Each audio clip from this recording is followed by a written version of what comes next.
Assalamualaikum warahmatullahi wabarakatuh.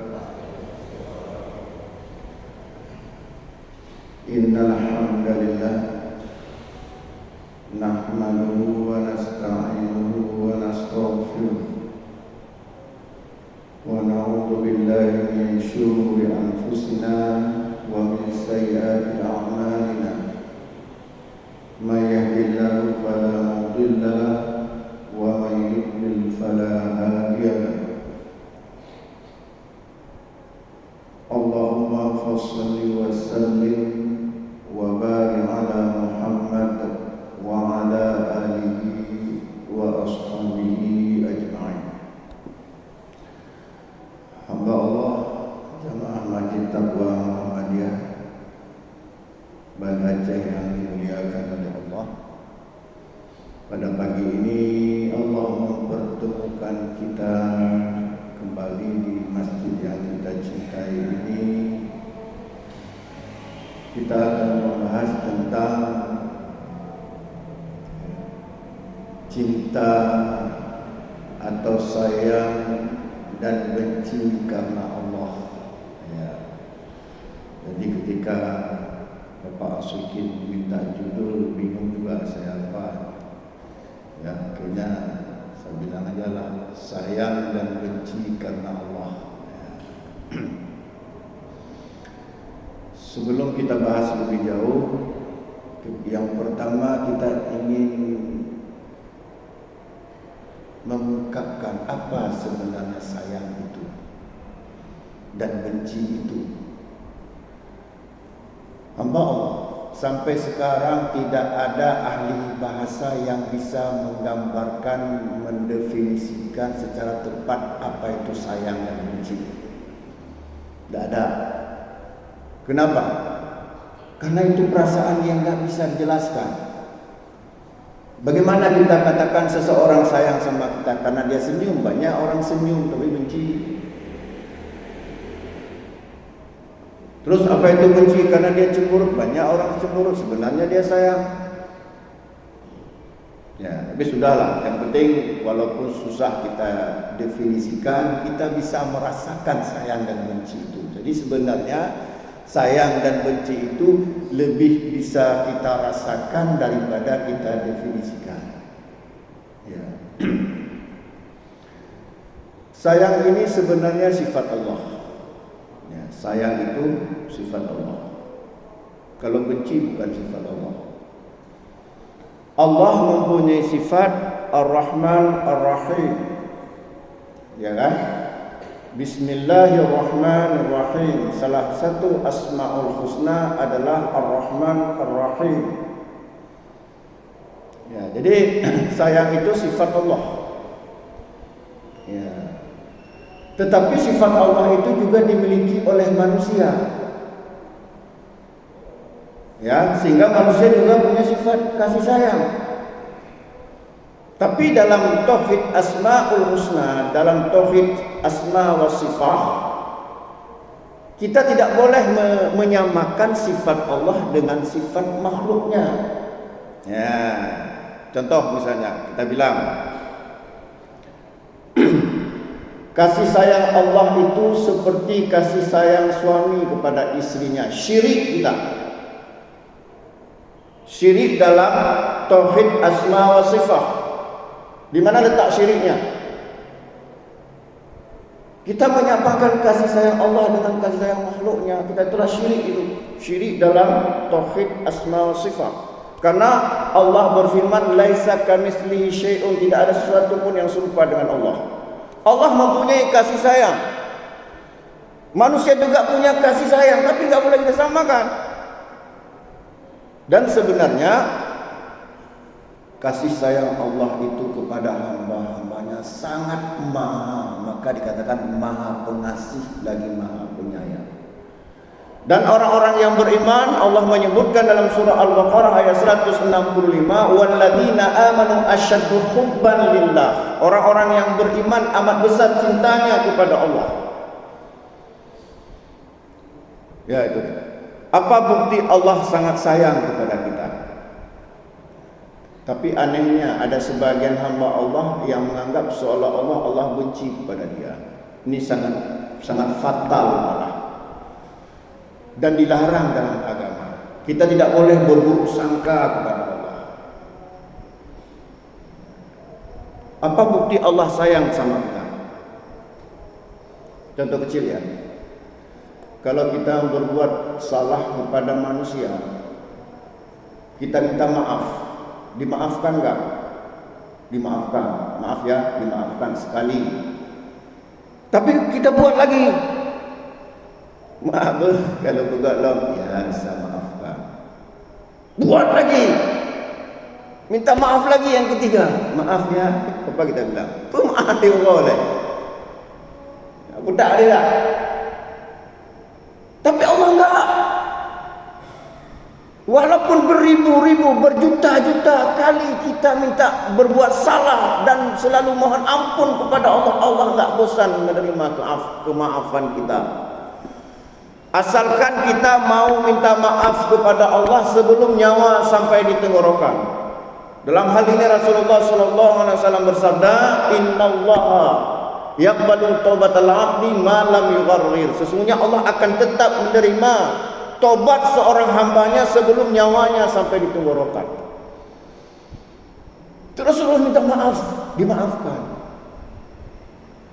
Bahkan ada sebuah hadis yang sahih riwayat Imam At-Tirmidzi dan lainnya, Nabi bersabda, hadis ini juga diriwayatkan oleh Imam Muslim. Rasulullah bersabda, Inna rajula, sesungguhnya ada seorang laki-laki, la ya'malu amalan min ahlin nar fima yubdulin nas. Dia beramal dengan amalan penduduk neraka sebagaimana dilihat oleh manusia. Kalau kita tanya siapa dia, oh dia anak Aram Jadah lah dibilang, preman besar lah, apa lagi, bos mafia lah, entah apa-apa. Pokoknya enggak ada orang yang mengatakan dia orang baik. Inna rajula la ya'manu amalan min ahlin nar fima yubdulin nas. Kata Nabi, ada seorang manusia dia beramal dengan amalan penduduk neraka sebagaimana dilihat oleh manusia. Enggak ada seorang pun mengatakan dia orang baik. Tapi kata Rasulullah, wa huwa min ahlil jannah, sesungguhnya dia penghuni surga. Kenapa? Kenapa kok orang melihat dia orang jahat tapi ternyata dia penghuni surga? Karena dia sempat bertobat sebelum nyawanya sampai di tenggorokan. Innallaha yaqbalu taubatal 'abdi ma lam yugharrir. Sesungguhnya Allah akan menerima tobat seorang hambanya sebelum nyawanya sampai di tenggorokan. Jadi salah satu bukti Allah sangat sayang kepada hambanya, Allah itu Maha Pengampun. Luar biasa. Seberapapun dosa kita, Allah akan ampunkan. Cuma kita aja yang ragu-ragu, ini Allah maafkan apa enggak nih? Banyak dosa. Apalagi ada ustaz-ustaz juga bilang, kalau berbuat salah minta maaf, minta ampun buat salah itu ngejek-ngejek Allah katanya. Sehingga seolah-olah betul-betul lah Allah enggak mengampunkan. Jangan kita samakan ya Allah itu seperti konsep perasaan kita. Kita ya minta ampun saja. Karena apa? Allah sayang kepada hamba. Yang kedua, bukti Allah sayang sama kita apa? Allah menginginkan kita menjadi ahlul jannah. Apa buktinya? Ya, sebagaimana sering saya ungkapkan, salah satu yang membuat kita masuk surga adalah karena pahala kita lebih berat daripada dosa pada yaumul hisab, pada hari perhitungan, pada hari mizan. Ya, sebagaimana firman Allah dalam surat Al-A'raf ayat 8 dan 9, "Faman saqulat mawazinuhu faulaika humul muflihun. Wa man khaffat mawazinuhu faulaika alladziina khasiruna anfusahum." Adapun orang yang berat timbangannya pada hari akhirat, pada hari timbangan, maka mereka beruntung apabila timbangan kebaikannya lebih berat, pahalanya lebih berat. Berarti dosanya ringan. Tapi sebaliknya apabila kebaikannya ringan, dosanya lebih berat, faulaika alladziina khasiruna anfusahum. Mereka lah orang yang merugi dirinya sendiri. Kemudian Allah perjelas lagi dalam surah Al-Qari'ah. Bagaimana bunyinya? Fa amma man thaqulat mawazinuhu fahuwa fi 'ishatir radiyah. Adapun orang yang berat timbangan kebaikannya, dia akan memperoleh kehidupan bahagia di akhirat. Bahagia itu maksudnya masuk surga. Wa amma man khaffat mawazinuhu fa ummuhu hawiyah. Adapun orang yang timbangan kebaikannya ringan, lebih banyak dosa, baru dilemparkan ke neraka hawiyah.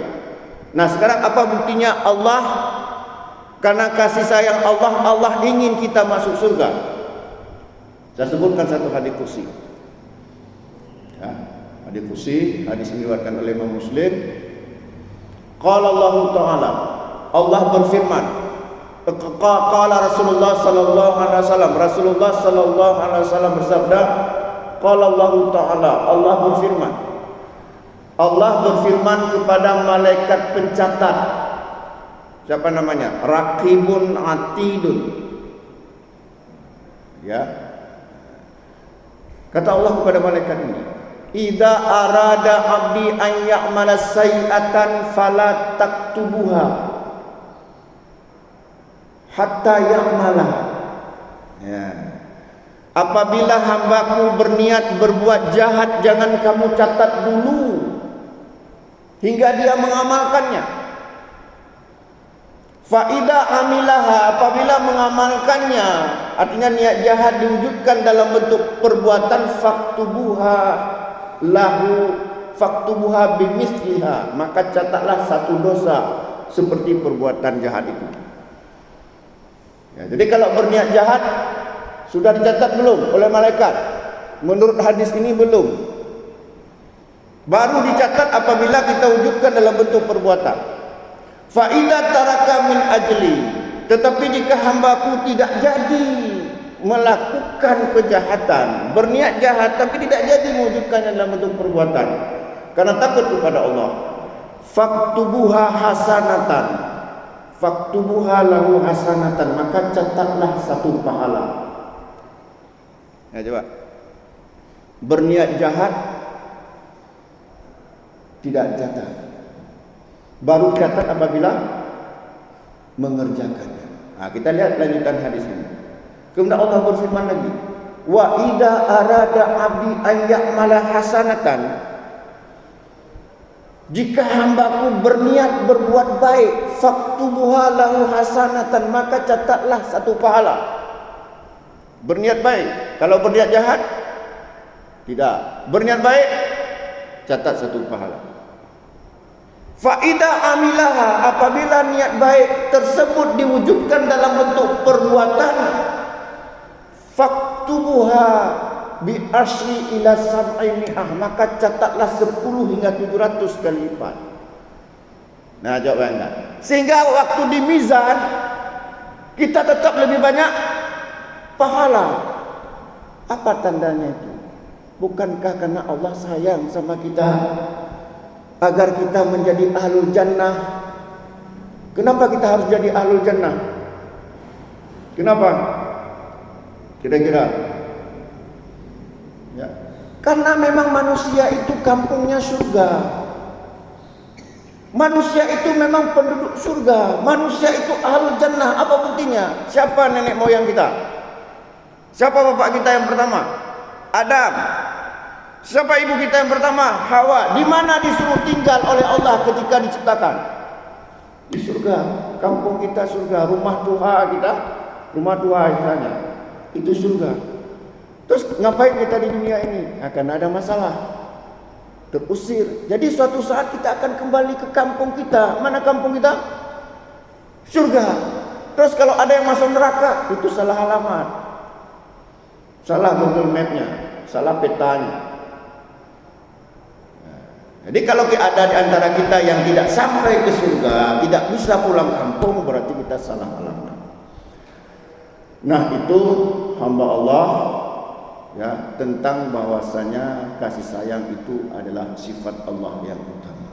Kemudian makhluknya juga Allah berikan sifat kasih sayang. Hamba Allah. Kemudian ada hadis lain yang sahih. Rasulullah sallallahu alaihi wasallam bersabda, "Awsaqul mural iman." Tali iman yang paling kokoh adalah al-muwalatu fillah wal mu'adatu fillah wal hubbu fillah wal bughdu fillah. Ya, apa artinya? Ya. Awsaqul orang iman, tali iman yang paling kokoh adalah al-muwalatu fillah, loyalitas karena Allah. Wal mu'adatu fillah, bermusuhan karena Allah. Wal hubbu fillah, mencintai, menyayangi karena Allah. Wal bughdu fillah, membenci juga karena Allah. Ya. Ya, jadi tali iman yang paling kokoh, loyalitas, berteman karena Allah, bermusuhan karena Allah, menyayangi, mencintai karena Allah, membenci juga karena Allah. Itu tali iman yang paling kokoh. Dalam riwayat yang lain disebutkan bahwa qala Rasulullah sallallahu alaihi wasallam, ya.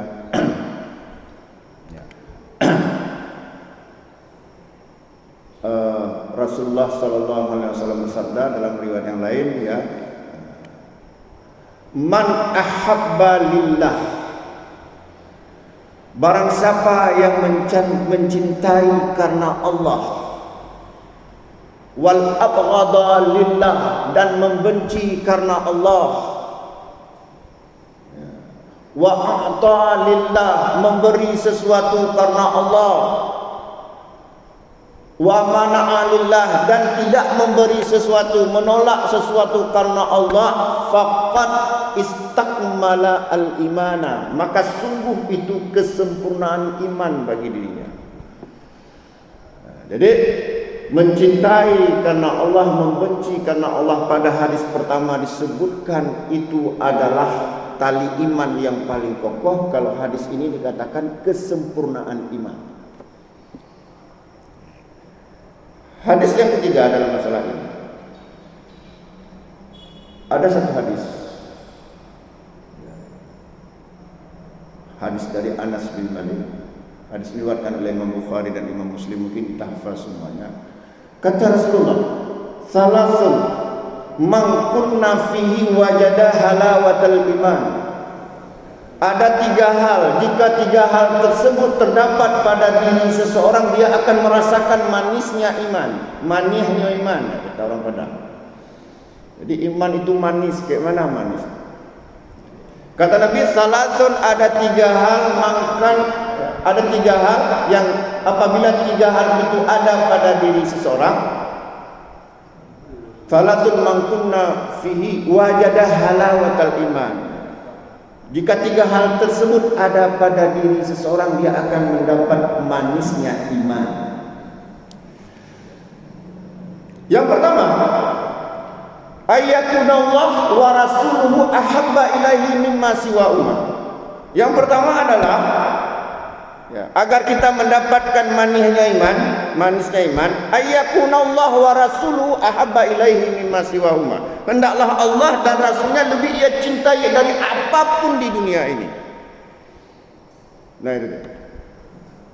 Yang kedua, wa ayyuhibbal mar'a la yuhibbuhu illa lillah. Seseorang tidak menyayangi, tidak mencintai orang lain kecuali karena Allah. Dan yang ketiga, wa ayyakraha ayyauda fil kufri kama yakrahu ayyudhafa finnar. Seseorang tidak ingin lagi kepada kekafiran sebagaimana dia benci dilemparkan ke api neraka.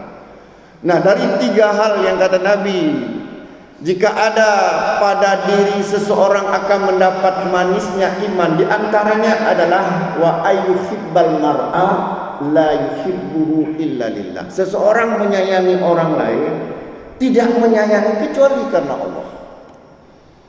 Jadi yang pertama tadi, kalau kita saling menyayangi karena Allah atau membenci karena Allah, pertama tali iman kita kokoh, yang kedua iman kita sempurna, dan yang ketiga manisnya iman. Yang keempat, ada hadis yang juga cukup terkenal diriwayatkan Imam Bukhari dan Imam Muslim. Saya yakin juga sebagian jemaah menghafalnya. Ya, ada 7 golongan. Hadis dari Abu Hurairah, sab'atun yudilluhumullahu fi dhillihi yawma la dhilla illa dhilluhu. Ada 7 golongan di mana Allah akan melindungi 7 golongan ini pada hari kiamat yang tidak ada perlindungan kecuali perlindungan Allah. Yang pertama apa? Al-imamu al-adil, imam yang adil. Yang kedua, wasyabun nasya'a bi ibadatillah, seorang pemuda yang selalu beribadah kepada Allah. Kayak di belakang-belakang dia pemuda-pemuda. Yang ketiga, warajulun qalbuhu mu'allaqun fil masajid, seorang laki-laki yang hatinya terikat kepada masjid. Ya.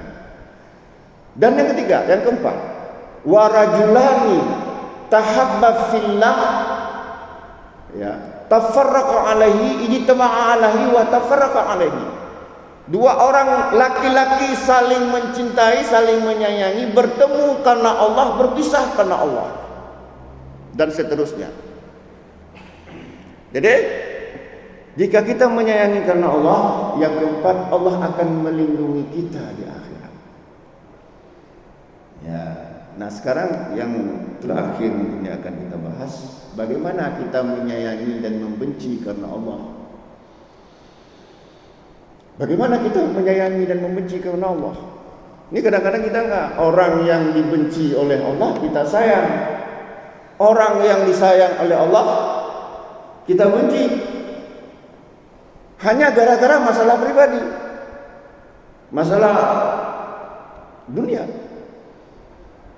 Kalau kita melihat hadis tadi, awsaqul ural iman, tali iman yang paling kokoh adalah al-hubbu fillah, menyayangi karena Allah, wal bughdu fillah, membenci karena Allah. Para ulama mengatakan, itu artinya siapapun yang disayangi oleh Allah, kita sayang pada dia. Siapapun yang dibenci oleh Allah, kita juga harus benci. Contoh sederhana, Allah sayang enggak kepada orang yang salat? Sayang, kita juga harus sayang kepada dia. Allah benci enggak orang yang meninggalkan salat? Benci, kita juga benci. Nah, ini juga menunjukkan sayang dan benci kita tidak permanen, mengikuti sayang dan bencinya Allah. Nah, siapa di antaranya yang disayangi oleh Allah? Dalam sebuah hadis yang sahih diriwayatkan oleh Imam Muslim, Rasulullah sallallahu alaihi wasallam bersabda, Innallaha yuhibbu 'abdan taqiyya al-ghaniyya al-khafiyya. Apa arti hadis ini? Rasulullah sallallahu alaihi wasallam, innallaha, sesungguhnya Allah, yuhibbu 'abdan taqiyya, sangat menyayangi hambanya yang bertakwa, al-ghaniyya, hambanya yang kaya. Nah, ternyata orang yang kaya itu sangat disayangi oleh Allah. Al-khafiyya, tapi sederhana. Nah, jadi di antara yang disayangi oleh Allah adalah seorang hamba yang bertakwa, orang kaya tapi sederhana. Apa maksudnya? Dia kaya tapi enggak sombong dengan kekayaannya. Kita harus sayang sama dia. Kenapa? Allah sayang sama dia. Terus kalau Allah benci siapa? Di antara contohnya. Contohnya surat An-Nisa 107. Ya, surat An-Nisa 107.